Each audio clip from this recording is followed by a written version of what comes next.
104.7 IFM. Report! Nilinaw ng Pamana Water District Dagupan ang reklamo ng ilang residente kaugnay sa buhangin na sumasama sa supply ng tubig sa ilang barangay. Ayon kay Miss Margarita Navata, ang tagapagsalita ng Pamana Water District Dagupan, ang insidente ay dulot ng kakulangan ng sun separator sa 24 na pumping station sa lungsod, sanhi ng limitadong espasyo para sa paglalagyan nito. Hindi naman yung may pagkakaila kasi nanggagaling sa ilalim yung ating source ng tubig, underground water. So pag nag-pump out yung ating submersible pump, natural talaga na may mga buhangin na nakakasama ng tubig.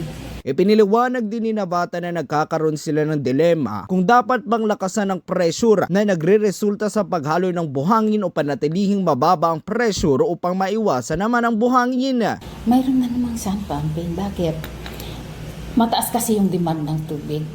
So, bawat pumping station mayroon lang range kung hanggang saan, hanggang kalakas yung pag-pump, no? At tawag natin yung liter per second. Kaya lang kung minsan yung pag dumami ang tao na papunta dito sa Dagupan, holidays, mga piyesta, summer, ganyan, tumataas yung tubig.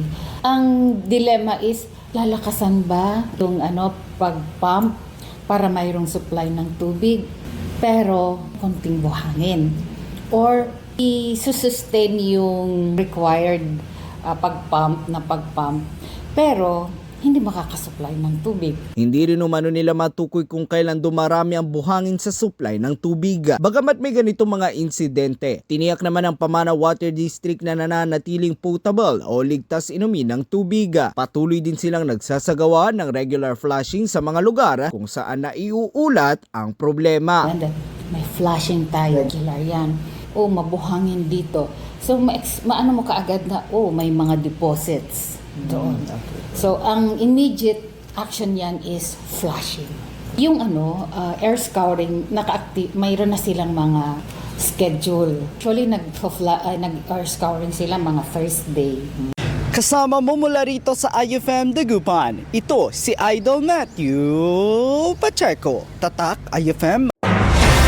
IFM News. IFM News. IFM News.